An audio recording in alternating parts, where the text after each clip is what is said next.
Hello दोस्तों, स्वागत है आप सभी का मेरे चैनल कोडस कोडिंग पर। आज के अपने इस वीडियो में आपको एमसीक्यू क्वेश्चंस के पार्ट 3 लेकर आया हूं। इससे पहले मैंने पार्ट 1 और पार्ट 2 अपलोड कर दिया। होप आपने वीडियोस देख लिया होगा। अगर आपने वो वीडियो नहीं देखी तो मैं आपको डिस्क्रिप्शन में लिंक दे दूंगा, वो वीडियो जरूर देख लीजिए। तो सबसे पहले क्वेश्चन की तरफ बढ़ते हैं बच्चों। सबसे पहला क्वेश्चन है question number 1, what will be the output of following code. यहाँ पे क्या क्या है कि इंटीजर टाइप का वेरिएबल लिया गया है एक्स, और एक वेरिएबल हमारे पास है ए, और यहाँ पे x की वैल्यू 5 दिया गया। उसके बाद यहाँ पे ए इक्वल यहाँ पे लिखा गया 5 और लॉजिकल एंड ऑपरेटर, देन उसके बाद प्लस प्लस x।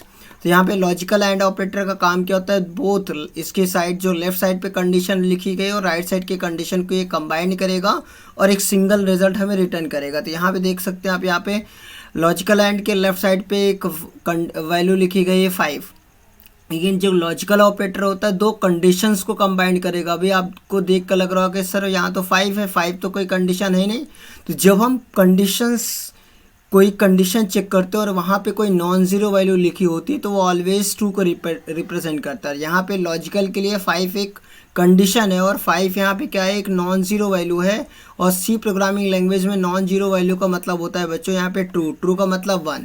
इसका मतलब पहली कंडीशन क्या हो गई, ट्रू हो गई। ट्रू का मतलब 1। उसके बाद एंड, लॉजिकल एंड में अगर फर्स्ट कंडीशन ट्रू हो जाती तभी सेकेंड कंडीशन मतलब उसके राइट साइड वाला जो कंडीशन होगा वो चेक होगा। तो यहाँ पे अब राइट साइड पे आया तो यहाँ पे plus plus x, pre increment है। प्री इंक्रीमेंट का काम हो गया एक्स की वैल्यू में एक इंक्रीमेंट करना। तो यहाँ पे एक्स की वैल्यू कितनी हो गई बच्चों, 6। इसका मतलब लॉजिकल एंड के राइट साइड पे भी वैल्यू क्या है, 6, और ये भी एक नॉन ज़ीरो वैल्यू है 6 भी। तो नॉन ज़ीरो वैल्यू का मतलब क्या होगा बच्चों, नॉन ज़ीरो का मतलब ये ट्रू, ट्रू का मतलब 1। तो यहाँ पे अगर देखोगे तो 1 एंड 1 मतलब बोथ कंडीशन ट्रू है। तो इस यहाँ पे फाइनल आंसर क्या आएगा, 1 आएगा। अगर बच्चों हम यहाँ पे ए की वैल्यू फाइंड आउट कर रहे होते तो हमें ए की वैल्यू कितनी मिलती, 1। बट यहाँ पे आप प्रिंट में देखिए, प्रिंट करते समय हमने एक्स की वैल्यू प्रिंट कराया तो यहाँ पे एक्स की फाइनल वैल्यू कितनी है, 6। इसलिए यहाँ पे कोई जो ऑप्शन नंबर बी है वो सही है। होपफुली बच्चों आपको ये क्लियर हो गया होगा। नेक्स्ट क्वेश्चन की तरफ बढ़ते हैं, क्वेश्चन नंबर 2। क्वेश्चन नंबर 2 में what will be the output of following C code. यहाँ पे क्या किया गया, एक फ्लोट टाइप का वेरिएबल हमारे पास ए, और ए की वैल्यू है 5.0। उसके बाद यहाँ पे क्या किया गया कि ए इक्वल ए मॉडलस 2। तो कह रहा है अगर ए मॉडलस 2 करते तो यहाँ पे ए की वैल्यू क्या होगी बच्चों। यहाँ पे क्या है, हमने ए को प्रिंट नहीं किया लेकिन यहाँ पे ए को निकाला जा रहा है। तो यहाँ पे ऑब्वियस सी बात है कि ए को ही हम प्रिंट करेंगे। तो यहाँ पे ए की वैल्यू क्या आएगी, तो यहाँ पे एक चीज़ ध्यान से देखिए, जो मॉडलस ऑपरेटर है, इस जो परसेंट का साइन है इसको हम बोलते हैं मॉडलस ऑपरेटर। क्या बोलते हैं बच्चों, मॉडलस। और मॉडलस ऑपरेटर का यूज़ किया जाता है रिमाइंडर फाइंड आउट करने के लिए। लेकिन मॉडलस ऑपरेटर का यूज़ हम फ्लोट वेरिएबल पे या फ्लोट टाइप के डेटा टाइप पे अप्लाई नहीं कर सकते हैं। अगर हम अप्लाई करेंगे तो हमारे प्रोग्राम में एरर आएगी। सो इस क्वेश्चन का जो आंसर है वो होगा D, compile time error. Next question की तरफ बढ़ते हैं, क्वेश्चन नंबर 3। क्वेश्चन नंबर 3 में what will be the output of following C code. यहाँ पे क्या किया गया है कि प्रिंटफ फंक्शन लगाया गया और प्रिंटफ फंक्शन के अंदर एक प्रिंटफ फंक्शन अंदर लगा दिया गया है। अगर हम प्रिंटफ फंक्शन का एक बेसिक सा सिंटैक्स रिकॉल करते हैं बच्चों, तो यहाँ पे क्या होगा, प्रिंटफ फंक्शन के अंदर डबल कोट्स, पहला डबल कोट्स के अंदर हम कोई भी वैल्यू पास कर सकते हैं, देन उसके बाद कॉमा लगाते हैं और एक आर्गुमेंट हम यहाँ भी पास कर सकते हैं। मतलब टोटल प्रिंटफ फंक्शन के अंदर देखें तो हम 2 अलग अलग आर्गुमेंट पास कर सकते हैं। तो यहाँ पे क्या गया, प्रिंटफ फंक्शन के अंदर हेलो पास किया गया, फिर उसके बाद सेकेंड आर्गुमेंट में अगेन प्रिंटफ फंक्शन पास कर दिया गया। तो इस केस में हमेशा राइट टू लेफ्ट सॉल्व होगा, ये आपको ध्यान रखना है। तो पहले राइट वाला प्रिंटफ फंक्शन मतलब इनर वाला चलेगा। तो जब ये वाला प्रिंटफ फंक्शन चलेगा तो क्या करेगा, बाय प्रिंट करेगा। देन उसके बाद फिर ये अब राइट से लेफ्ट की तरफ गया तो फिर ये आपका आउटर प्रिंटफ फंक्शन बचेगा। तो ये क्या प्रिंट करेगा, हेलो। इसका मतलब इसका करेक्ट आंसर क्या आएगा, बाय हेलो। तो इनमें से डी ऑप्शन इसका करेक्ट ऑप्शन है। होपफुली बच्चों आपको ये क्लियर हो गया होगा। नेक्स्ट क्वेश्चन की तरफ बढ़ते हैं, क्वेश्चन नंबर 4। क्वेश्चन नंबर 4 में कह रहा है what will be the output of following C code. यहाँ पे एक कोड लिखा गया है और यहाँ पे क्या है, एक इंटीजर टाइप का वेरिएबल है इस कोड में एक्स, और कह रहा है एक्स की वैल्यू क्या आएगी अगर हम एक्स नॉट 5 ग्रेटर दैन -1 को सॉल्व करते। तो बच्चों इस पूरे एक्सप्रेशन में आप देख सकते हैं ये एक आपका लॉजिकल ऑपरेटर है। लॉजिकल नॉट ऑपरेटर यूज़ किया गया है यहाँ पे। और ये जो आपका साइन है ये आपका रिलेशनल ऑपरेटर है। कौन सा बच्चों? ये रिलेशनल ऑपरेटर है। और इन दोनों में रिलेशनल ऑपरेटर और लॉजिकल नॉट ऑपरेटर में जो हाईएस्ट प्रायोरिटी है वो नॉट की है, बिकॉज लॉजिकल नॉट को काम करने के लिए एक सिंगल ऑपरेंड की ज़रूरत पड़ती है। किसकी?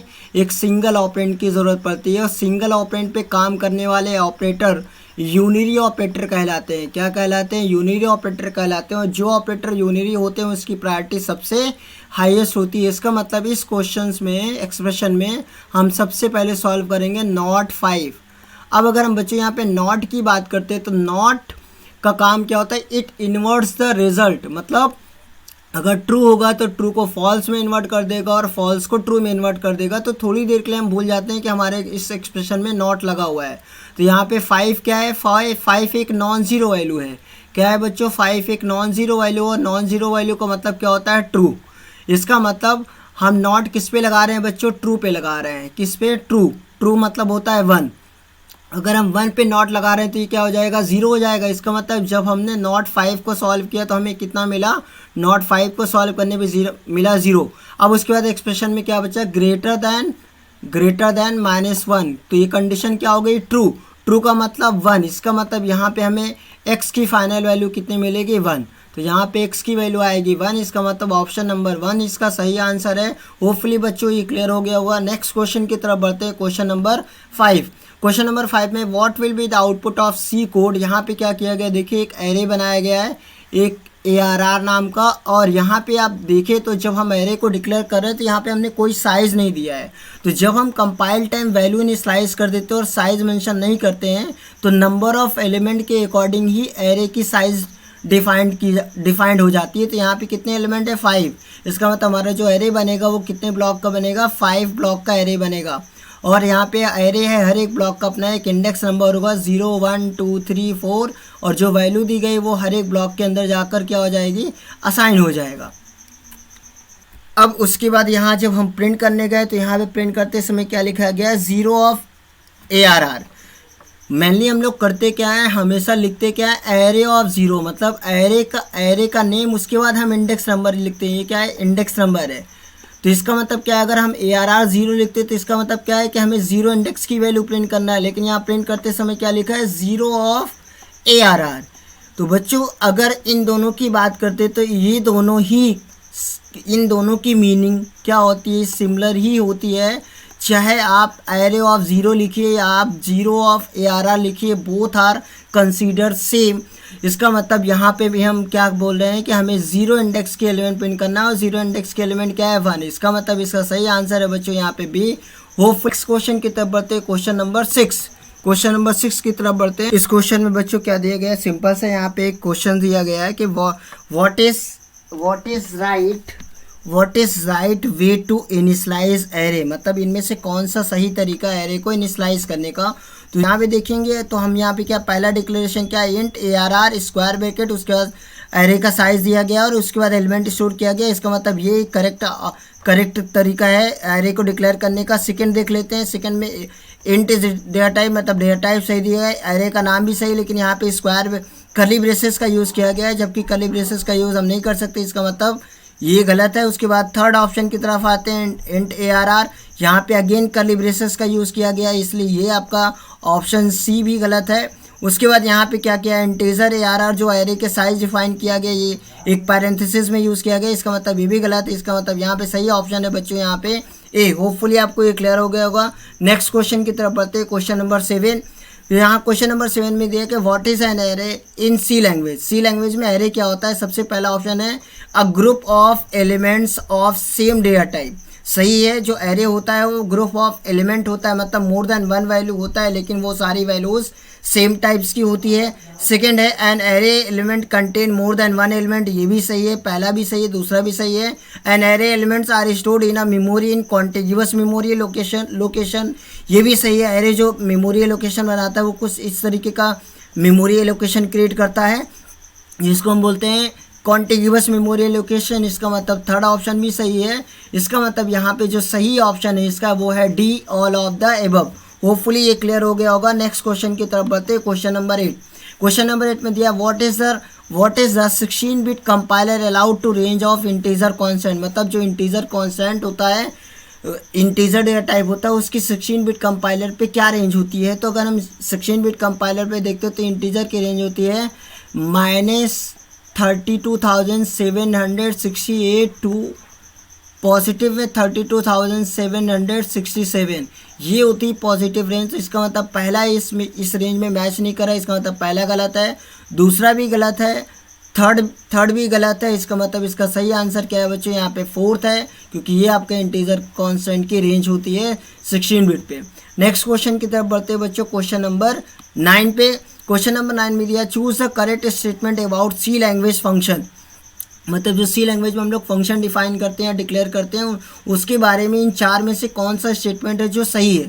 पहला है default return type of any function is integer, बिल्कुल सही है, किसी भी फंक्शन का जो डिफ़ॉल्ट रिटर्न टाइप होता है वो इंटीजर होता है। सेकेंड ऑप्शन है be a function name can start with underscore, हाँ हम किसी भी फंक्शन का नाम अंडरस्कोर से भी स्टार्ट कर सकते हैं, A to Z capital alphabet से भी स्टार्ट कर सकते हैं, small A to Z alphabet से भी स्टार्ट कर सकते हैं, इसका मतलब सेकेंड पॉइंट भी सही है। उसके बाद लिखा है function name can not be same as a C keyword, हाँ बिल्कुल सही है, हम सी कीवर्ड के नाम से कोई भी फंक्शन का नाम नहीं रख सकते हैं। इसका मतलब यहाँ पे तीनों ऑप्शन सही है, तो इसका करेक्ट ऑप्शन है all of the above D.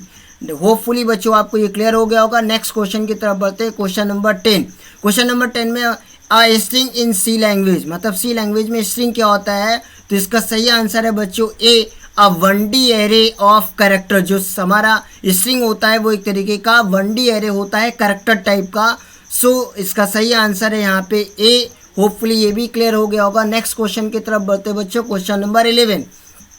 Question number 11 में दिया है what will be the output of following C code. यहाँ पे क्या किया गया बच्चों, एक स्ट्रिंग बनाई गई है S1 नाम का, और उस S1 की वैल्यूज क्या दी गई, हेलो HELLO, और लास्ट में क्या आएगा बच्चों, नल।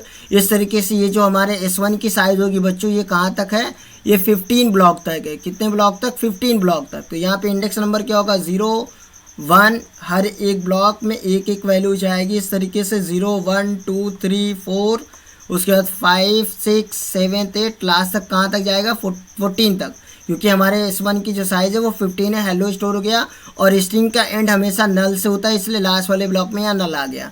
दूसरी स्ट्रिंग हमारे पास है बच्चों यहाँ पे S2 भी सेम साइज़ का है, और S2 में हमने जो वैल्यू स्टोर कराई है वो है वर्ड। क्या है बच्चों, वर्ड। तो WORLD, मतलब कुछ मेमोरी में इस तरीके से 1D एरे के फॉर्म में जाकर स्टोर हो जाएगा, और लास्ट में क्या आएगा, नल आएगा। इसका भी अपना इंडेक्स नंबर होगा 0 1 2 3 4 5 6 डॉट डॉट डॉट, लास्ट 14 होगा, क्योंकि यहाँ पे एरे की साइज़ कितने, करेक्ट स्ट्रिंग की साइज़ कितनी दी गई, 15। अब यहाँ पे देखिए एक फंक्शन प्रिंट करते समय क्या यूज़ किया गया, strcpy। इसका काम क्या होता है, एक स्ट्रिंग को दूसरे स्ट्रिंग में कॉपी करना है। strcpy फंक्शन का काम होता है एक स्ट्रिंग को दूसरे स्ट्रिंग में कॉपी करना है। इसका जो सिंटैक्स होता है वो होता है सबसे पहले डेस्टिनेशन, मतलब जिसमें कॉपी करना है वो, उसके बाद जो दूसरा हम पास करते हैं बच्चों वो होता है यहाँ पे सोर्स, जिसे करना है। तो यहाँ पे देखिए ध्यान से, तो strcpy के अंदर S2 दिया गया है, मतलब डेस्टिनेशन क्या है, S2 है। S2 में हमें कॉपी करना है क्या, वो वैल्यू जो strcat के थ्रू यहाँ पे सॉल्व करने के बाद मिलेगी। तो अब यहाँ पे देखें तो यहाँ क्या लिखा गया है बच्चों, इस strcat, और strcat फंक्शन का काम क्या होता है बच्चों, दो स्ट्रिंग को ज्वाइन करने के लिए। तो यहाँ पे str जो cat फंक्शन होता है, इसका भी सिंटैक्स सेम जैसा आपका strcpy का होता है, डेस्टिनेशन कॉमा सोर्स, वही सेम सिंटैक्स strcat का भी होता है।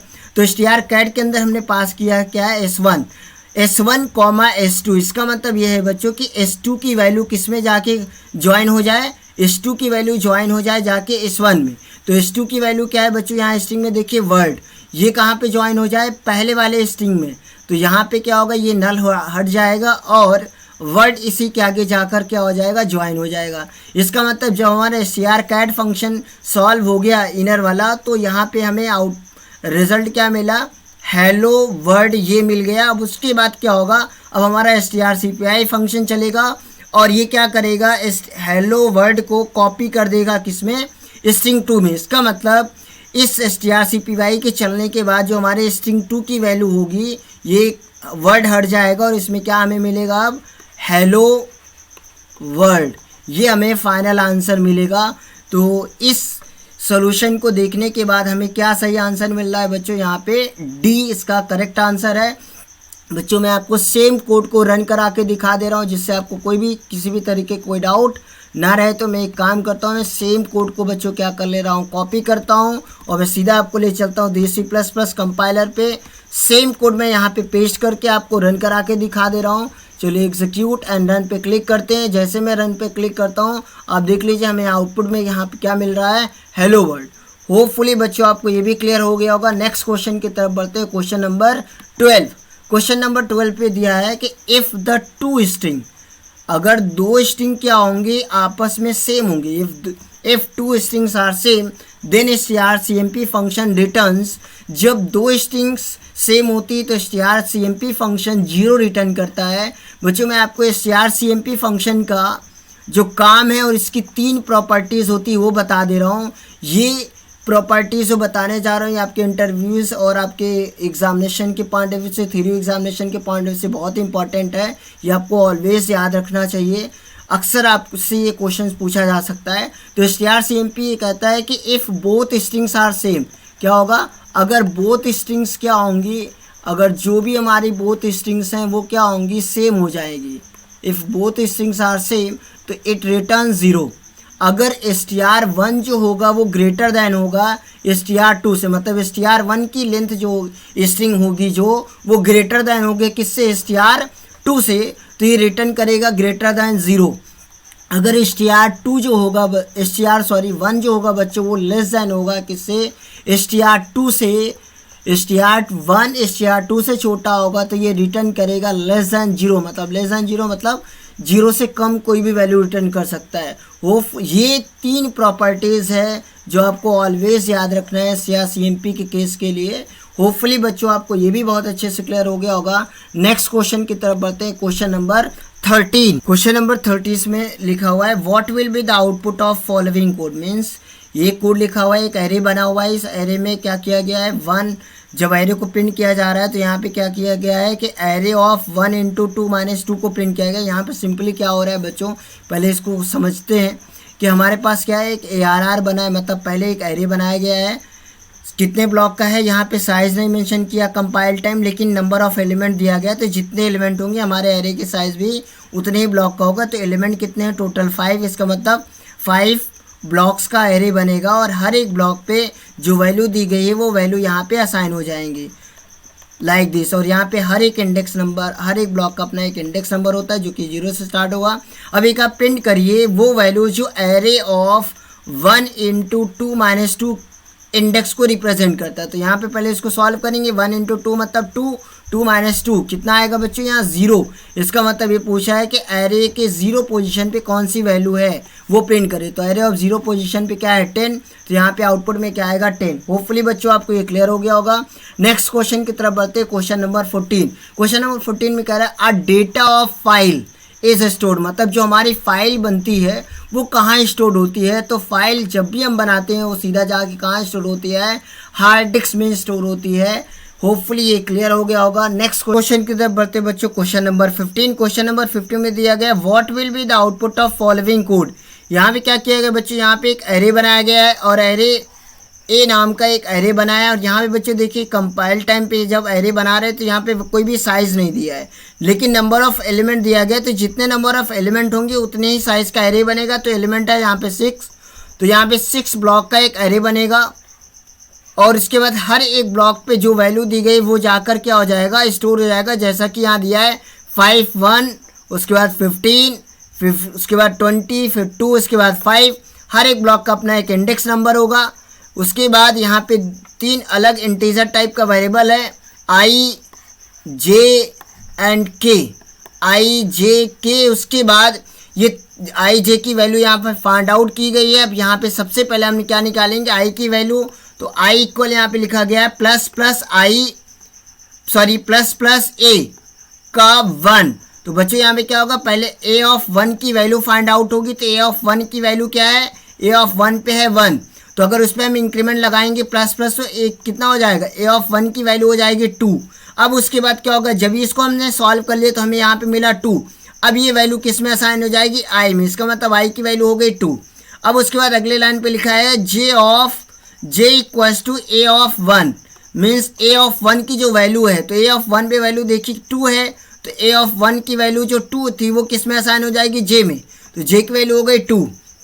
अब उसके बाद यहाँ पे के की वैल्यू निकाली गई। अगर हम के की वैल्यू देखते, के इक्वल्स टू यहाँ पे क्या किया गया है, ए, उसके बाद I plus plus, A of I plus plus. तो बच्चों A of I plus plus में जो आई प्लस प्लस है ये पोस्ट इंक्रीमेंट है।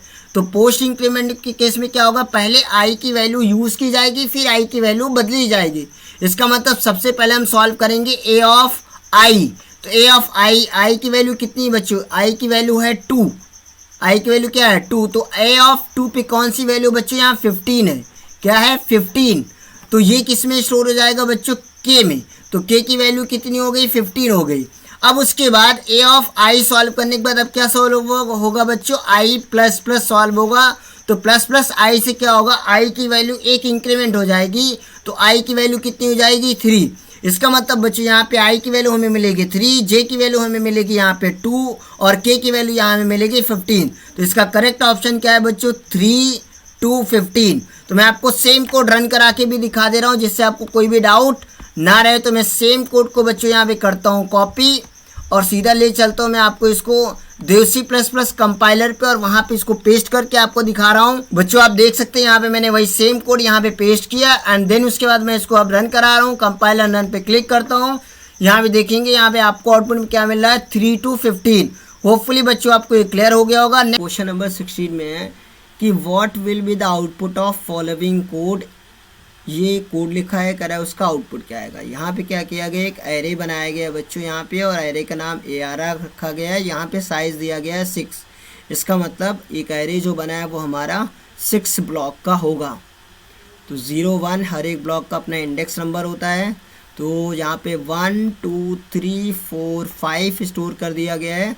एक चीज़ बच्चों ध्यान ये रखना है कि कंपाइल टाइम पे क्या होता है बच्चों, कंपाइल टाइम पे जब हम एरे को इनिशियलाइज करते हैं तो कंपाइल टाइम पे एरे का डिफ़ॉल्ट वैल्यू होती है, default value of array is 0।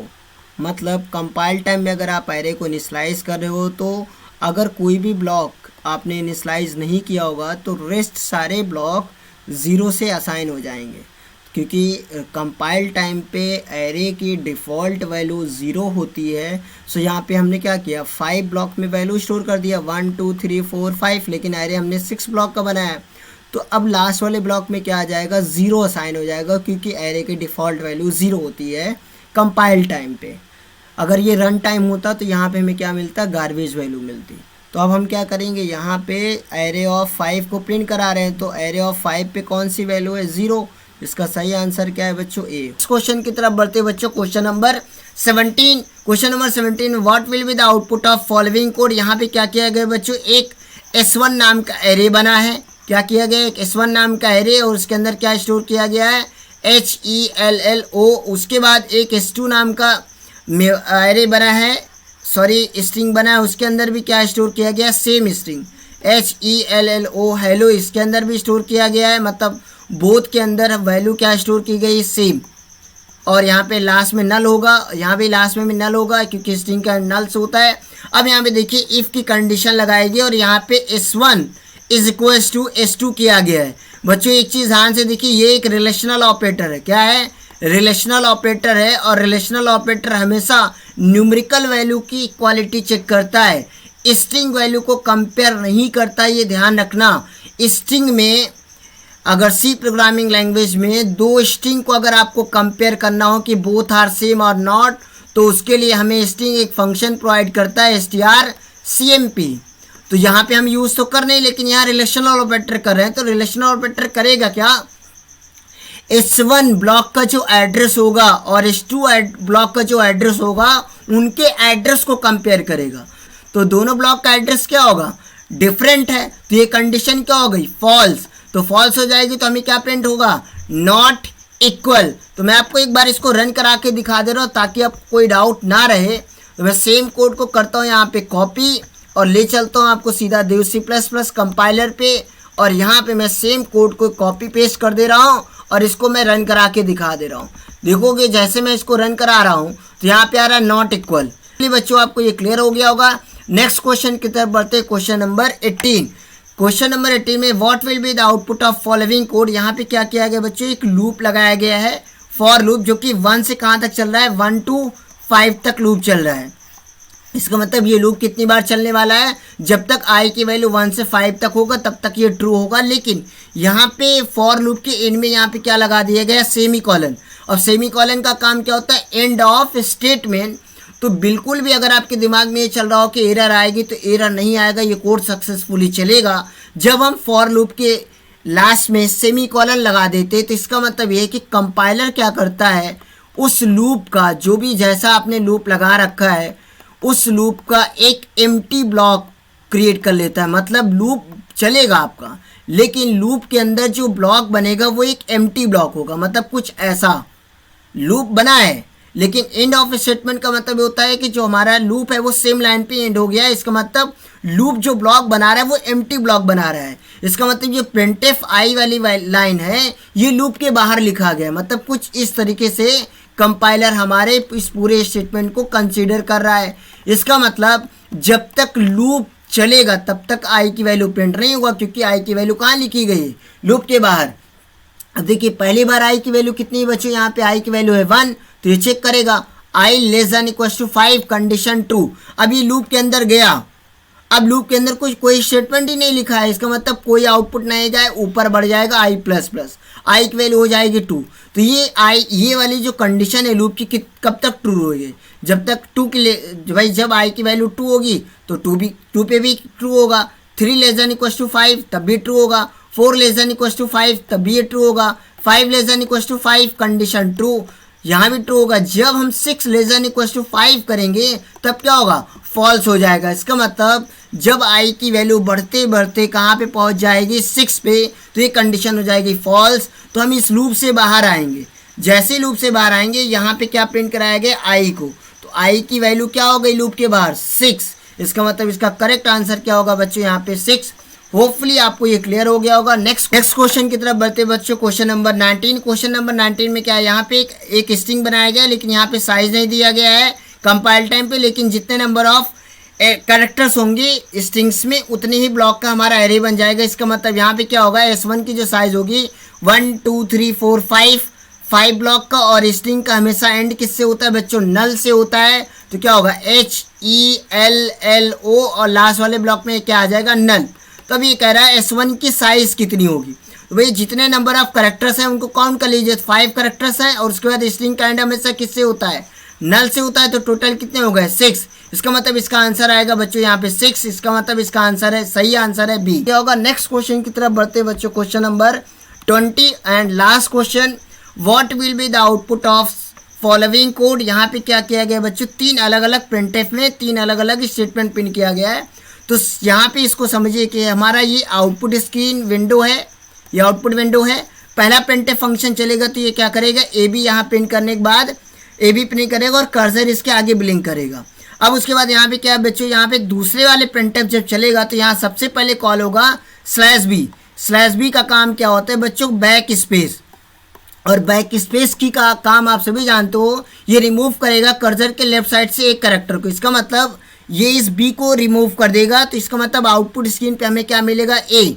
अब उसके बाद क्या होगा, एस और आई सेकेंड वाले प्रिंटफ में लिखा हुआ है, तो इसी के आगे एस और आई प्रिंट हो जाएगा, और कर्सर कहाँ ब्लिंक करेगा, आई के जस्ट बाद में। फिर उसके बाद थर्ड प्रिंटफ लाइन चलेगा, और यहाँ पे सबसे पहले कॉल होगा /r।